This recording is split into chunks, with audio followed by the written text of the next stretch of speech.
All right, national championship game is finally here in SoFi Stadium, Los Angeles, California. We got TCU taking on Georgia. Seeing the Dogs, this is one of the largest spreads ever for a national championship game. Kind of bouncing around right now between 12 and a half and 13. And especially for a Georgia game, pretty high total at 63 and a half. I do have one play on this game. I know a lot of people like to go crazy on these bigger games. It's never been my style. I'm keeping it simple with one official, one unit play.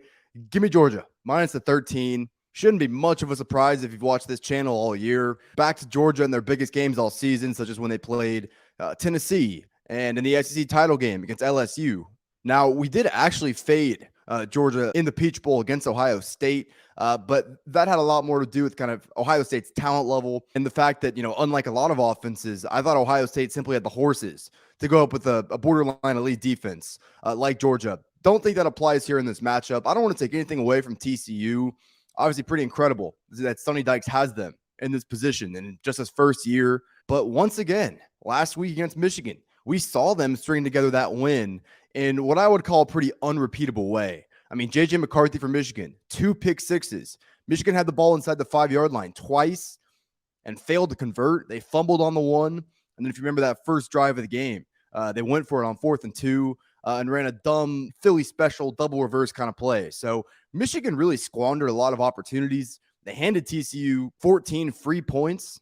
I just think going up against Georgia, it's the perfect storm of going up against an experienced quarterback. TCU's had their issue with these sort of guys all year. A really explosive offense in Georgia. I know people don't view them that way. They're second in the country in yards per play, only behind Ohio State. This is a very explosive offense, and contrary to popular belief, actually a pass-first team. And then also, just with Georgia's acumen in the trenches, with the way they stop the run, just think this is going to be too much of a perfect storm for TCU to overcome. Now, I've said all year, this is a very explosive TCU offense. They're built on big plays. Their quarterback, Max Duggan, excels in the deep passing game.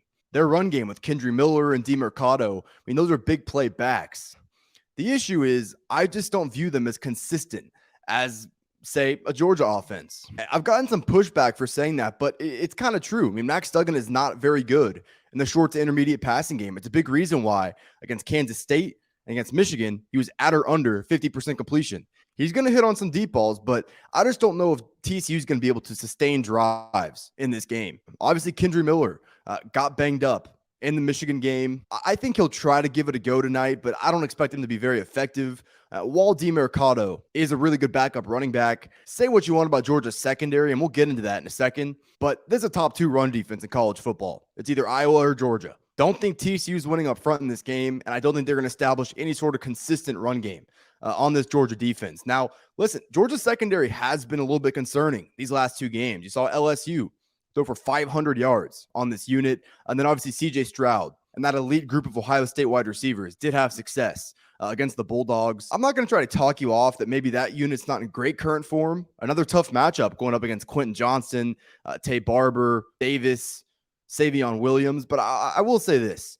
I think the sentiment around this Georgia defense has gotten a bit too low. I mean, this is the same defense that made Oregon and Bo Nix, which turned out to be one of the best offenses in the country this year, look silly. I mean, they scored 3 points on this Georgia defense.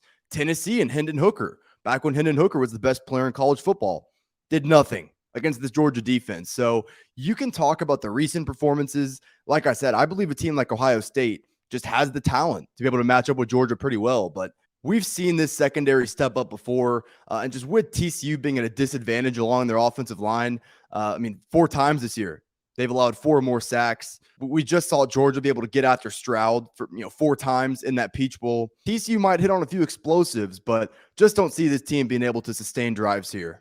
I'm going to end with this and kind of circle back to this. I think this is a really good matchup for Stetson Bennett and this Georgia offense. Like I said, this is a pass-first team. What do we know about TCU? They have stepped up pretty well against the run at times. You saw them against Bijan Robinson late in the season, really kind of take him out of that game when they played Texas. I didn't think they looked bad against the run against Michigan, although they do give up a few too many chunk runs on the ground for my liking, but this is not a good secondary. Really outside of LaDainian Tomlinson's nephew, who's their number 1 corner, I don't really like this unit. With all the mistakes that J.J. McCarthy made, still threw for over 10 yards per attempt on this unit. Prior to that, we saw Will Howard at Kansas State throw for over 11 yards per attempt on this unit. And then Blake Shapen for Baylor had a lot of success as well. I just like this matchup. I think Georgia, with the way Georgia protects Bennett, gives him time. This is an explosive offense. I think they're going to give TCU a run for their money. And unlike some, I'm just not as concerned about Georgia's maybe recent struggles in their pass defense. I think Georgia wins this game. I think they cover the game. I laid the 13 with them. As far as some alternative plays, like I said, I'm keeping it simple. I'm not going to spray the board with plays here. That's just not my style. Georgia first half was another look for me because TCU has come back into games and fought back this year.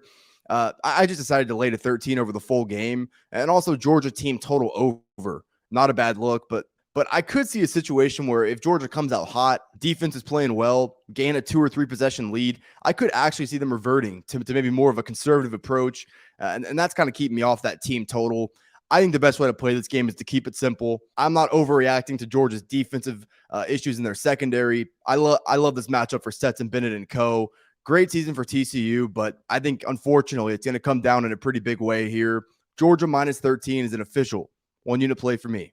Before we get out of here, guys, just want to say thank you for the support on the channel all season. It's been cool to come on here and break down games. As far as what to expect throughout the offseason, I will be active on this channel. We're going to do all sorts of cool stuff to get us ready, for spring ball, for next season eventually.